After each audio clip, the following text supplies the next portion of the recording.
Lesson 4: The Cardiac Cycle, Heart Sounds, and Blood Pressure.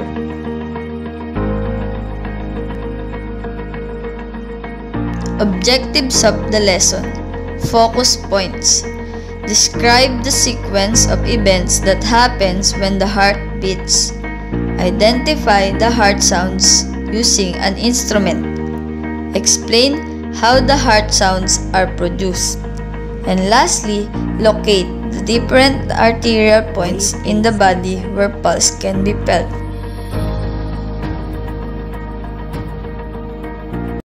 Cardiac cycle. Come on, baby! Nice! Here we go. Please! Not yet.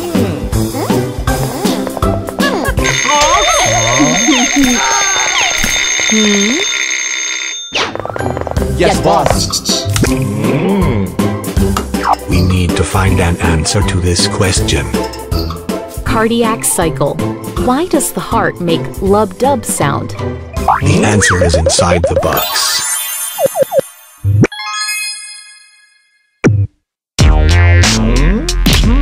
Mr. Angry Professor.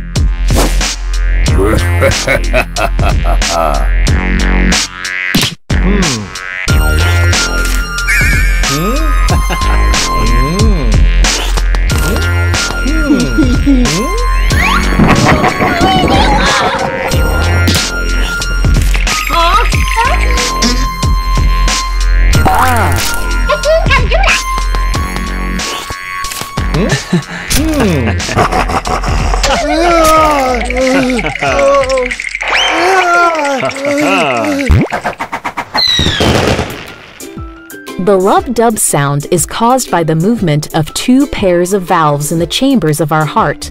Initially, the blood gets collected in the upper chambers of the heart, which then eventually flows into the lower chambers. When the lower chambers of the heart are filled with blood, it contracts to pump the blood to various parts of the body. At this moment, the tricuspid and mitral valves close, creating a lub sound. They close to prevent the backflow of blood into the upper chambers. Once the blood is pumped, the pulmonary and aortic valves close to prevent its backflow back into the lower chambers, creating a dub sound. Plant cell.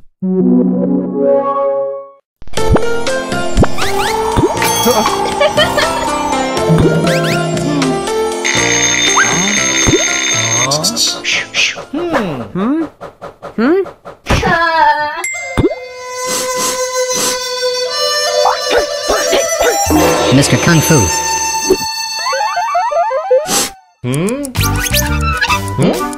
Yes, boss!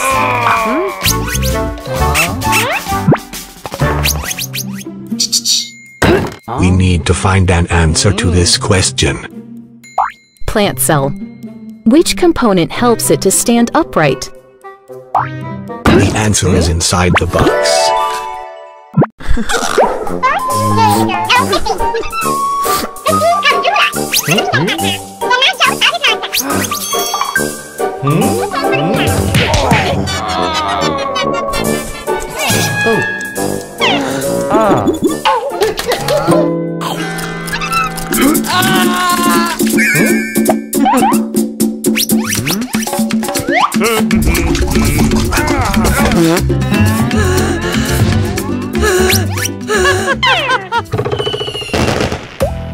Two components of a plant cell help it to stand upright. They are cell wall and central vacuole. The cell wall is a protective layer around the plant cell. It mostly consists of cellulose, which provides rigidity and strength to the plant cell, helping it to stand upright. Another component is the central vacuole that consists of around 80% of the plant cell's water. It also consists of food, wastes, and other substances. When the central vacuole is full, it creates pressure that helps keep the plant cell rigid and firm.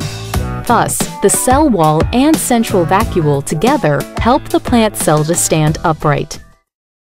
Red blood cells.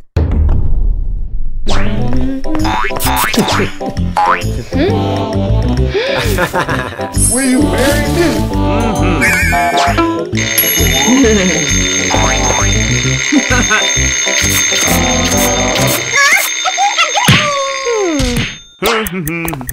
Yes, boss.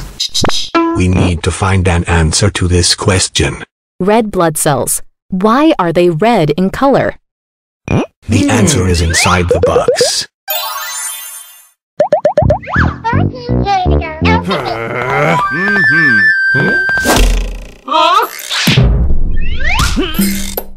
Mr. Arrow.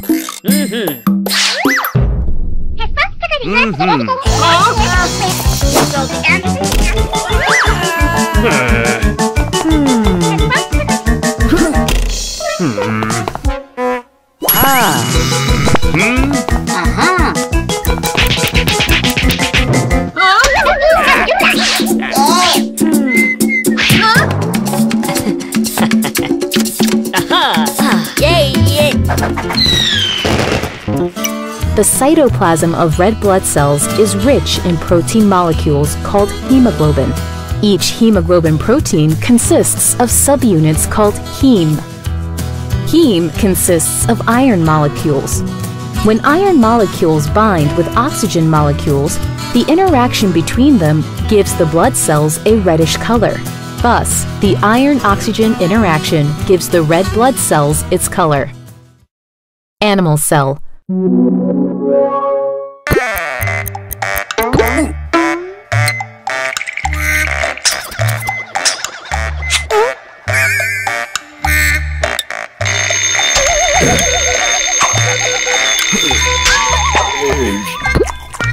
Yes, boss.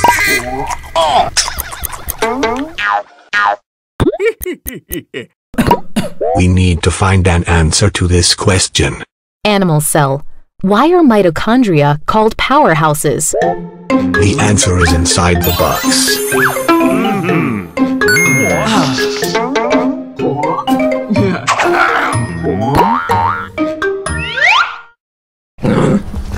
Mr. Danger Dog.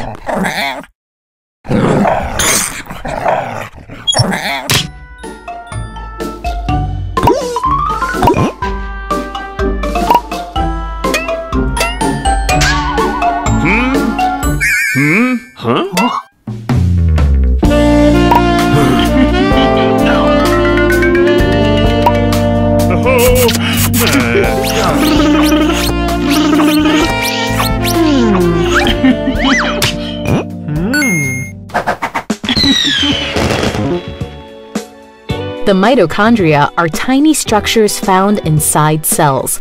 They are involved in releasing energy from the food that we eat. When we eat different types of foods containing carbohydrates or fats, they are taken to the mitochondria to generate energy. This energy is released in the form of ATP.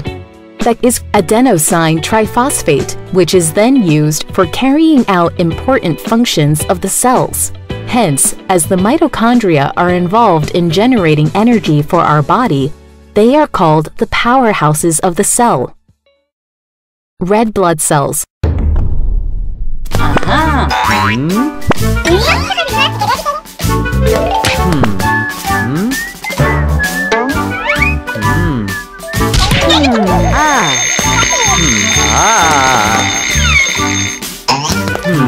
Yes, boss.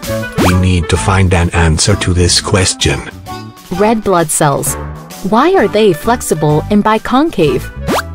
The answer is inside the box. No! Mr. Crocodile.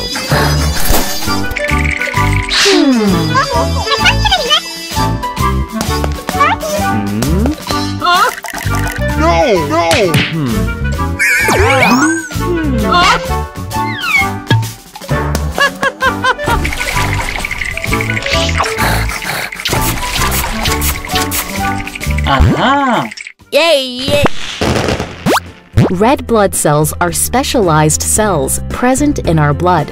Their function is to distribute oxygen from the lungs to different parts of the body and to carry carbon dioxide back to the lungs. To transfer these gases, the red blood cell has to squeeze through capillaries which are smaller in size than itself. To help them squeeze through the capillaries, red blood cells have a flexible plasma membrane. Also, these cells are biconcave in shape. This shape provides a larger surface area to the red blood cells. This extra increase in area increases the rate of exchange of gases.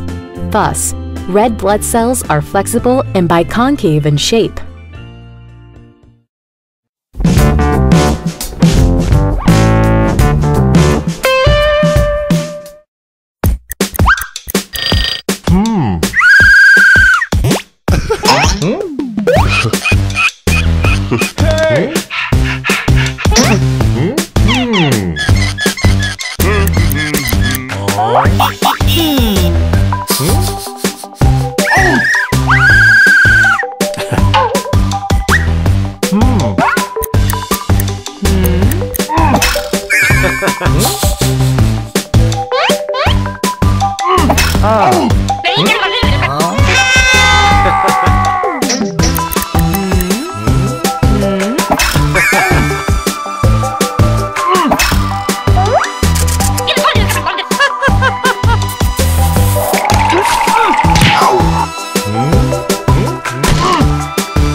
Are you confused? Did you know that goats have rectangular pupils to spot their predators from all directions? That means they can almost see behind them as well. If you know something more about this fact, leave a comment on our video and join in the fun.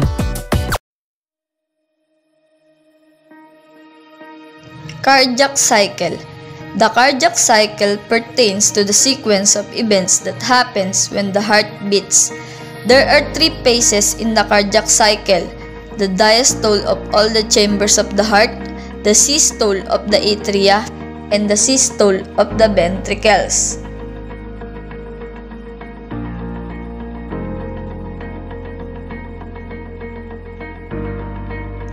Diastole phase of all the chambers of the heart. During diastole phase, all the heart chambers are relaxed. The right atrium receives blood from the vena cava. The left atrium receives blood from the pulmonary veins. At this point, the atrioventricular valves are open, allowing blood to flow freely in the ventricles. This phase lasts only about 0.4 seconds. At this point, the semilunar valves are closed, preventing the blood to backflow in the ventricles.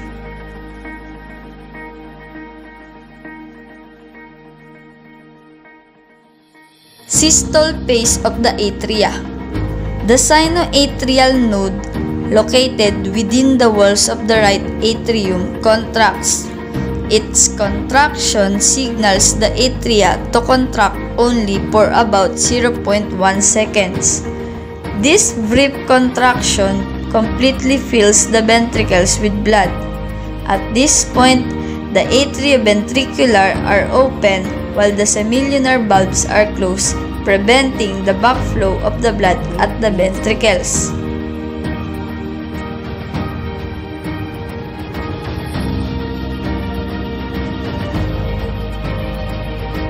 Systole of the ventricles.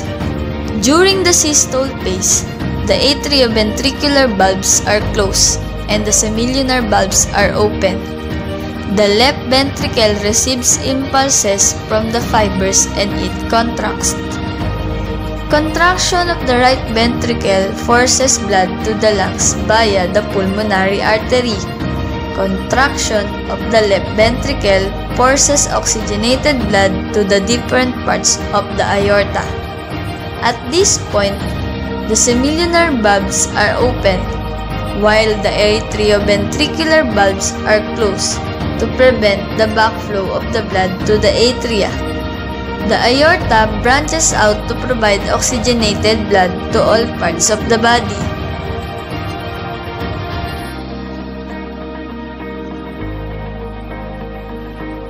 Heart sounds and how they are produced.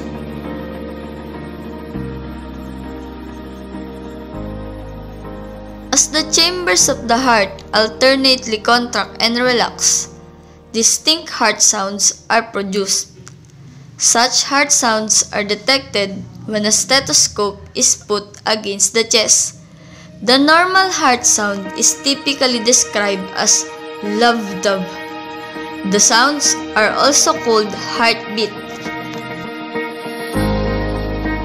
Stethoscope. It is the instrument that can detect heart sound or heartbeat.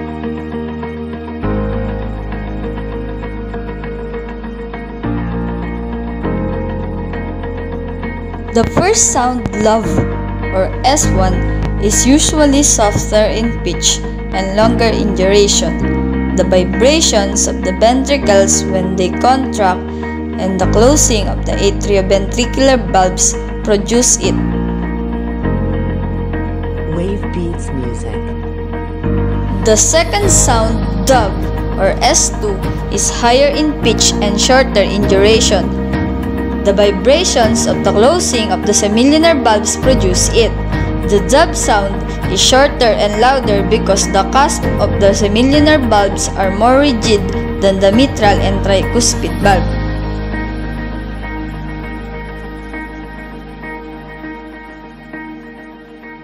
Just by listening to the heart sounds, the doctor is provided with a wealth of information as regards the state or condition of the heart. If the valves are not completely closed, turbulence in the blood flow can be heard. This is the condition called heart murmur.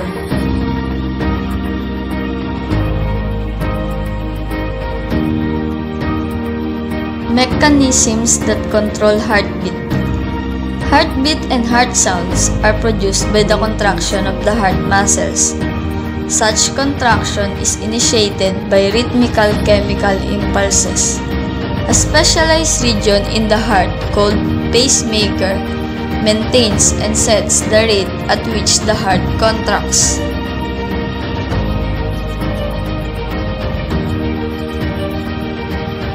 The pacemaker of the heart is a neuromuscular tissue called the sinoatrial or SA node, located within the walls of the right atrium.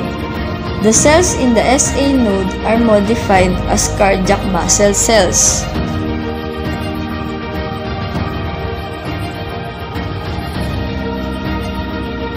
Blood pressure and its measurement.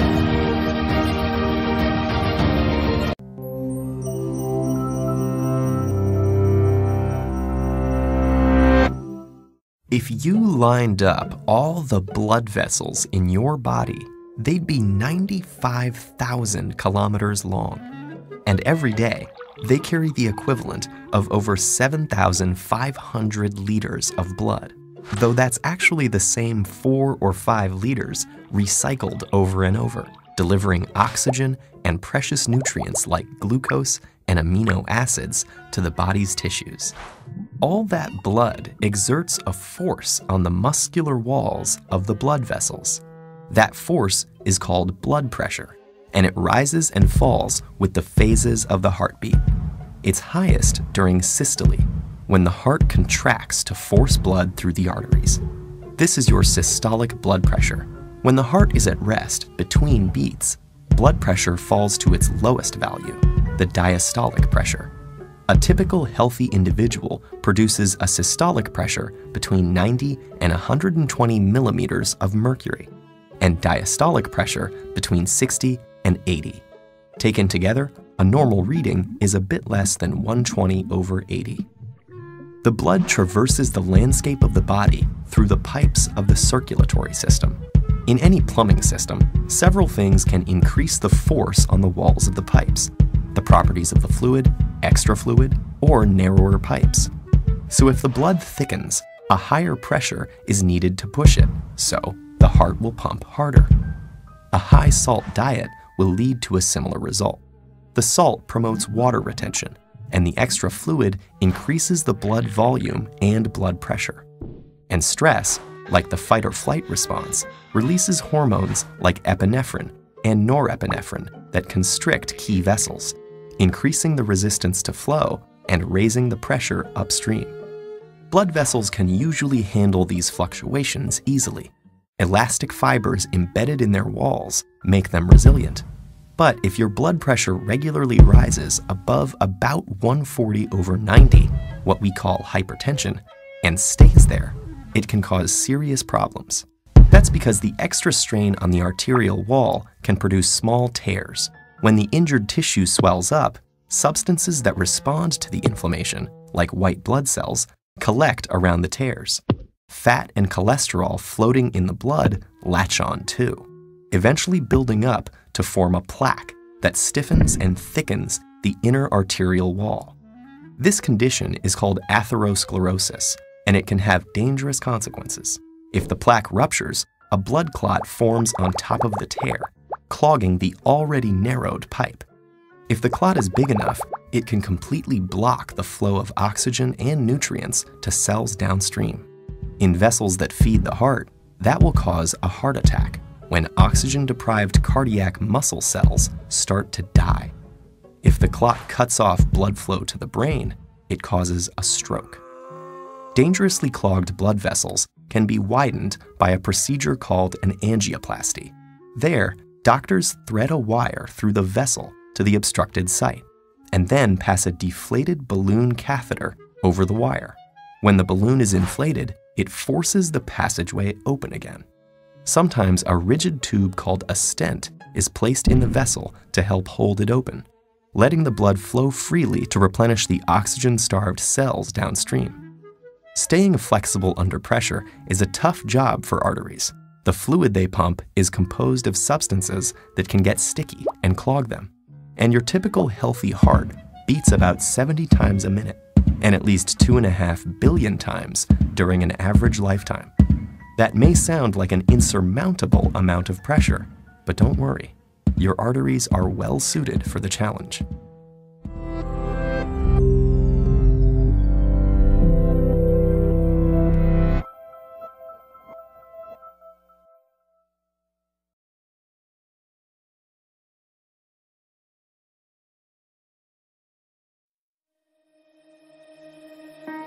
Blood pressure or BP is the force exerted by the circulating blood upon the walls of the blood vessels.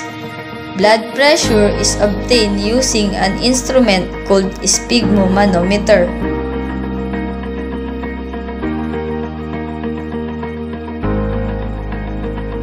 Blood pressure is always given as two numbers.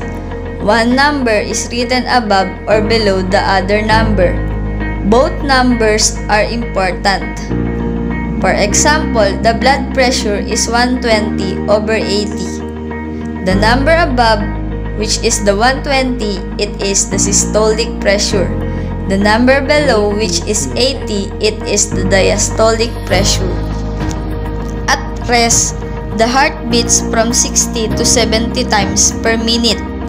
Blood pressure is its highest every time the heart beats, called systolic pressure. In between beats, blood pressure falls. This is because every in between beats, the heart is at rest, called diastolic pressure.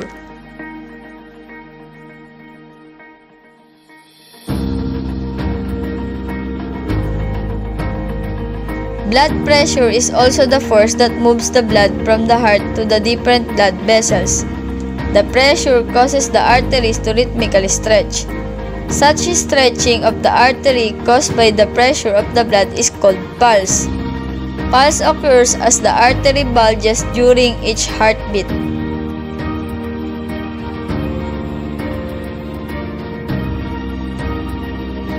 In the body, pulse is readily distinguished in the following parts of the body.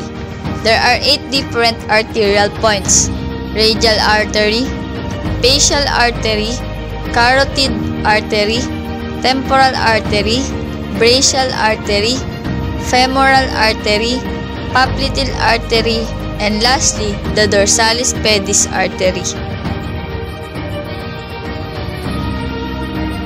Radial artery. It is on the radial side of the wrist.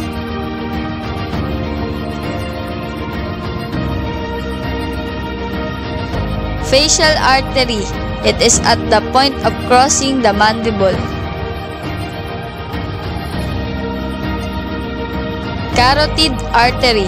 It is on the side of the neck. Temporal artery is at the temple above and to the outer side of the eye.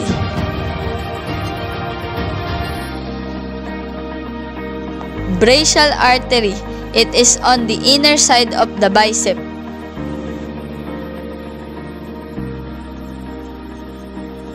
Femoral artery. It is on the groin.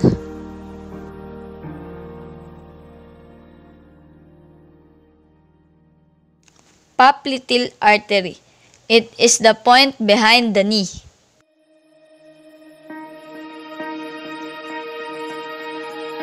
Dorsalis pedis artery is at the anterior-superior aspect of the foot.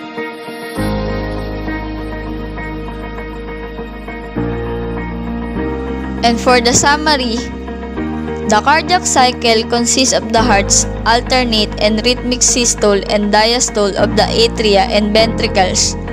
A distinct heart sound is produced as the heart alternately contracts and relaxes. The heart sound consists of 2 syllables, lub-dub. The pacemaker is the specialized region in the heart that maintains and sets the rate at which the heart contracts. The stretching of the artery caused by the pressure of the blood is called pulse. There are different arterial points in the body where pulse can be felt: radial, facial, carotid, temporal, brachial, femoral, popliteal, and dorsalis pedis artery.